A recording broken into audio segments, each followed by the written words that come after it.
Student, good morning all of you. Today I read Science Class 8 Lesson 4. इसका नाम है Metals and Non-Metal, धातुएं और अधातुएं। तो सबसे पहले ये लेसन तो काफी बड़ा है, लेकिन इसमें जो मेन टॉपिक है मैं आपको एक्सप्लेन करूंगा। हमारे चारों ओर जो भी वस्तुएं हैं, जो वजन रखती हैं, जो स्थान घेरती हैं, ये सारी वस्तुएं द्रव्य कहलाती हैं, मैटर कहलाती हैं। लेकिन ये वस्तुएं एक जैसी नहीं होती। ये जो मैटर है ये भी पदार्थ हैं जो हमारे चारों ओर अलग अलग शेप में और अलग अलग वैरायटीज में पाए जाते हैं। जो आप रोजाना चीजें उपयोग में लाते हैं, चाहे वो चौक हो, ग्लास हो, या डस्टर हो, या पेंसिल हो, बुक हो, XYZ, बहुत सारी चीजें हम रोजाना सुबह से लेकर शाम तक काम में लाते हैं। इनका सभी का आकार अलग है, सभी स्थान घेरती हैं, सभी में वजन होता है। तो ये सभी चीजें मैटर होती हैं। अब टॉपिक आता है कि सभी मैटर्स एक प्रकार की नहीं होती हैं, और ये जो मैटर्स हैं छोटे छोटे एलिमेंट से मिलकर बनी होती हैं। मेटल्स और नॉन मेटल, ये एलिमेंट कौन से हैं? धातुएं और अधातुएं। इस चैप्टर में हम मेटल्स के बारे में पढ़ते हैं। अब आता है एलिमेंट। एलिमेंट को बोलते हैं तत्व। एक शुद्ध पदार्थ जिसमें एक ही प्रकार के अणु पाए जाते हैं उसे हम एलिमेंट कहते हैं, तत्व कहते हैं। और इसकी सबसे छोटी यूनिट इकाई एटम होती है, अर्थात अणुओं से मिलकर एलिमेंट्स बनते हैं। और एलिमेंट्स बहुत सारे जब मिल जाते हैं तो किसी मैटर का निर्माण होता है। कभी भी एलिमेंट को हम स्मॉलर यूनिट में नहीं तोड़ सकते। Element said to be basic unit or building block of variety of substance, अर्थात किसी भी पदार्थ के निर्माण में जो उसका बेसिक यूनिट, आधारभूत इकाई होती है, वो एलिमेंट ही होती। आज लगभग 118 प्रकार के एलिमेंट वैज्ञानिकों ने प्रकृति से प्राप्त कर लिए हैं। उनमें से केवल 94 ही प्रकृति में पाए जाते हैं, और जो बाकी बचे वो वैज्ञानिकों ने प्रयोगशाला में बनाए हैं। इनमें लेवियोजर क्लासिफाइड एलिमेंट इनटू टू, अर्थात एलिमेंट को दो भागों में बांटा गया है, मेटल्स और नॉन मेटल्स और मेटालॉइड्स। ये दो भाग मुख्य। अब आता है मेटल्स कौन सी होती हैं, नॉन मेटल्स कौन सी होती हैं। तो iron, copper, gold, silver, aluminium, zinc, lead, ये सभी कुछ साधारण सी मेटल्स हैं, धातुएं हैं। जबकि हाइड्रोजन, ऑक्सीजन, नाइट्रोजन, कार्बन या सल्फर, फास्फोरस, ब्रोमाइन, आयोडीन, ये सभी नॉन मेटल्स, मेटल्स ही नहीं लेकिन ये अधातुएं हैं। अब अगला आता है मेटालॉइड्स। मेटालॉइड्स क्या होते हैं? ये मेटल्स की तरह दिखने वाले पदार्थ होते हैं। बोरॉन, सिलिकॉन, आर्सेनिक, जर्मेनियम, ये कुछ मेटालॉइड्स के उदाहरण हैं। Metals and non metals.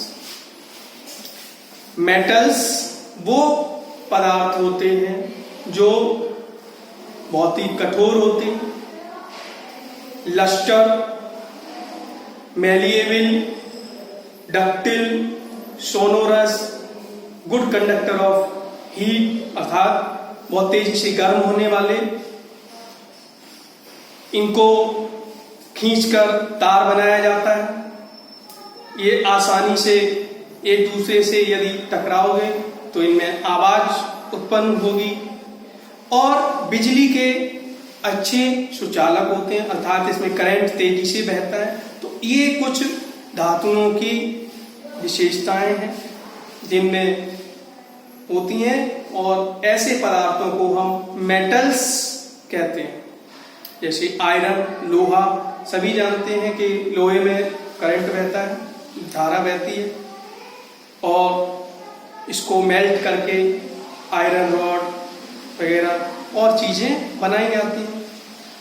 Copper, gold, सोना, सिल्वर, एल्यूमिनियम, जिंक, लेड, ये सभी कुछ धातुओं के उदाहरण हैं। अगला आता है नॉन मेटल, इसको अधातुएं बोलते हैं।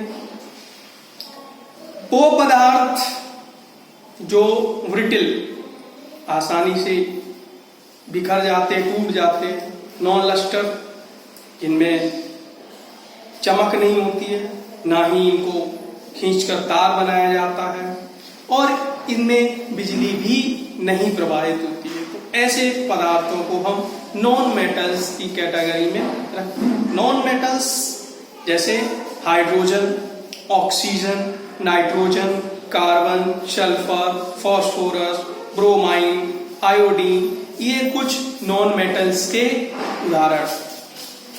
अब आता है topic occurrence of metal and non metal.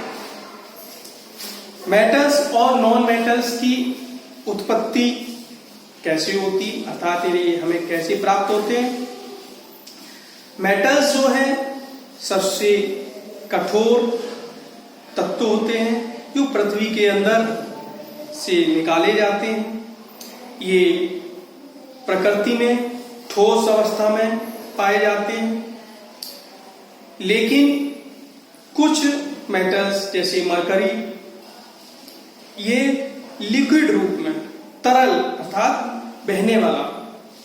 आप जानते हो कि मरकरी का उपयोग थर्मामीटर में करते हैं, तो जैसे ही टेम्परेचर हाई होता है ये लिक्विड रूप में बन जाता है। अधिकांश जो धातुएं हैं वो पृथ्वी की सतह के अंदर किसी न किसी रूप में पाई जाती हैं। इन्हें हम मिनरल्स कहते हैं, और इनसे ऑक्साइड, सल्फाइड्स या कार्बोनेट्स के रूप में भी ये पृथ्वी की सतह पर पाए जाते हैं।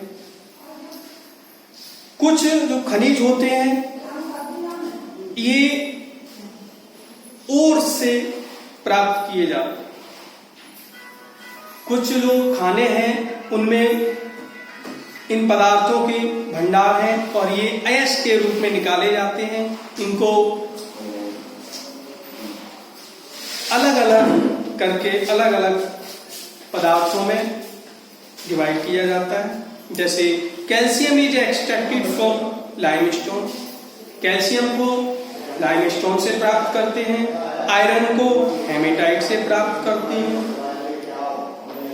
ये सभी पदार्थ किसी न किसी प्रकार से हमें पृथ्वी के अंदर ठोस के रूप में, मिनरल्स के रूप में प्राप्त करते हैं। केवल कुछ धातुएं ऐसी हैं जैसे सोना, चांदी और प्लेटिनम जो प्रकृति में स्वतंत्र रूप से पाई जाती हैं, ये और से नहीं मिलती। ये धातुएं बहुत ही कम क्रियाशील होती हैं, जो हवा के संपर्क में, पानी के संपर्क में या ऑक्सीजन के संपर्क में आने पर ये अपना रूप बदल देते हैं। Their pores contain particles of matter mix large quantity of impurities। जब ये खानों से खोद कर निकाली जाती हैं तो ये एक बड़ी मात्रा में होती हैं और इनमें अशुद्धियां होती हैं। ऐसी धातुओं को नोबल मेटल्स के नाम से भी जानते हैं। कुछ अधातुएं प्रकृति में स्वतंत्र रूप से होती हैं, कुछ कंबाइंड स्टेट में पाई जाती हैं, गैसियस रूप में भी पाई जाती हैं, जैसे नाइट्रोजन है, ऑक्सीजन है, हाइड्रोजन है। ये सभी हमारी एयर में मिश्र रूप में पाई जाती हैं। ये नाइट्रोजन हवा में उपस्थित होती है और यह पौधे के लिए, फसलों के लिए बहुत ही उपयोगी होती है। ऐसे ही ऑक्सीजन भी वायु में होती है, ये भी मिश्रित होती है। तो इस तरह से हमने इस चैप्टर में मेटल्स और नॉन मेटल्स के बारे में पढ़ा, उनकी उत्पत्ति के बारे में पढ़ा। आगे जो टॉपिक होगा वो मैं नेक्स्ट वीडियो में आपको बताऊंगा। Thank you.